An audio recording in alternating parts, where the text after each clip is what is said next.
Hey, how's it going, guys? Mr. Boss for the win here, and in today's Grand Theft Auto 5 video, I kind of want to talk about what my overall opinion is and review of the latest Grand Theft Auto Online DLC, the Freemode Events Update. And I wanted to give it a few days. I wanted to kind of let everything set in. I wanted to play as many of the Freemode updates as possible, and I still haven't played all of them because they are random. There's not like a set schedule of when they happen, so every time I jump online, I'm either playing one that I've played before or not playing the one that I haven't got to. And I wanted a few days, like 48 hours, to set in so that as many people in the community as possible could get an appropriate judgment on this DLC. And I kind of just wanted to talk about it, what you guys think.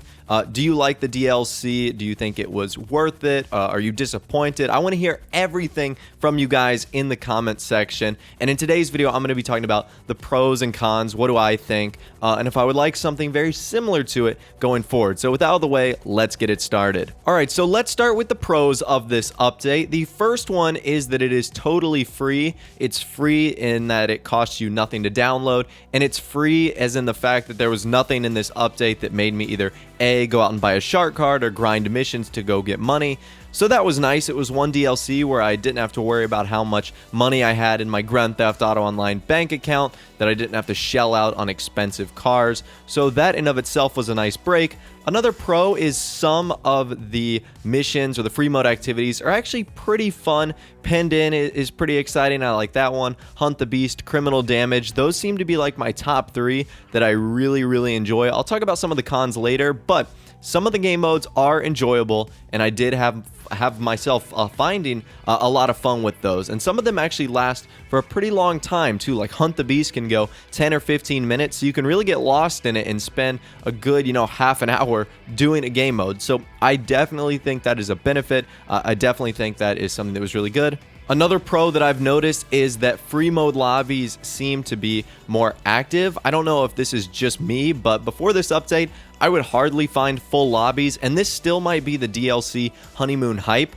but every public lobby I go into right now has a lot of people. It's got like 15, 18, 25, 26 players in it, so it's got a good amount of people. The lobbies actually seem lively. So I guess this goes hand in hand, but I guess overall the free mode update added some fun jobs, and it also made the free mode lobbies a little bit more active and enjoyable. Now let's talk about the cons, some of the things that I didn't like about this update. And this might seem cliche, and this might seem very obvious, but at the same rate, I did miss the experience of getting to purchase new cars and getting to purchase new vehicles and new weapons and new clothing. I like that aspect of Grand Theft Auto Online, exploring new things, new tangible things that I can use and give to my character. So at the same rate, I missed that experience. It's kind of like opening a Christmas present, There's something special about taking the wrapping off something and getting something that's brand new. And while these free mode activities were new, it just didn't have the same feel, in my opinion. So that's definitely something that I missed. One thing in particular about the free mode activities themselves,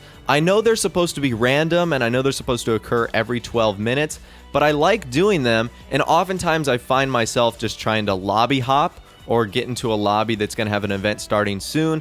And I know Rockstar wants them to be random and not tell you when they're starting, but I wish there was some indicator that maybe said like new free mode in 5 minutes, new free mode event in 3 minutes, 1 minute. Like I wish they gave you a countdown so that I could know what to do, because oftentimes I found myself like exploring up in Sandy Shores or doing another mission or going to the clothing store, and like boom, all of a sudden a free mode event starts. I'm like, man, I'm not ready for this. I don't have all my gear ready. So I know they're supposed to be random. I know they're supposed to be spontaneous, but I wish there was at least like 3 minutes of leadway time so that I could at least know what I'm planning for, know what kind of free mode activity I'm prepping for, because some require other, cars or vehicles, or to be stocked up on RPGs, or to have a tank. So I know there's different things for different free mode activities, and I wish there was some notice for that. Another con in this entire update, and this is going to be a big one, is obviously the fact that it didn't come to last generation. I know that was a big thing for a lot of you guys. A lot of you guys still have PS3s and Xbox 360s. I definitely understand your pain here, because it was a fun update, and it is definitely a shame that this update could not come to the last generation. And now I want to talk about what I would like to see going forward. I can't necessarily want to say that I'd like to see something similar to this in the future. As much as we got bored of the cookie cutter DLCs, like I mentioned earlier, with cars, guns, and clothing, there was something about it that I missed, and I liked having the tangible new vehicles and guns and everything like that. But this was a fun update, and I think it was a good change of pace. Do I wish that Rockstar maybe did a hybrid of that, where they had some new cars and clothing to go along with this Freemode update? And even if it was just stuff that was featured in the update, like the Beast's clothing, he's got a really cool red varsity jacket.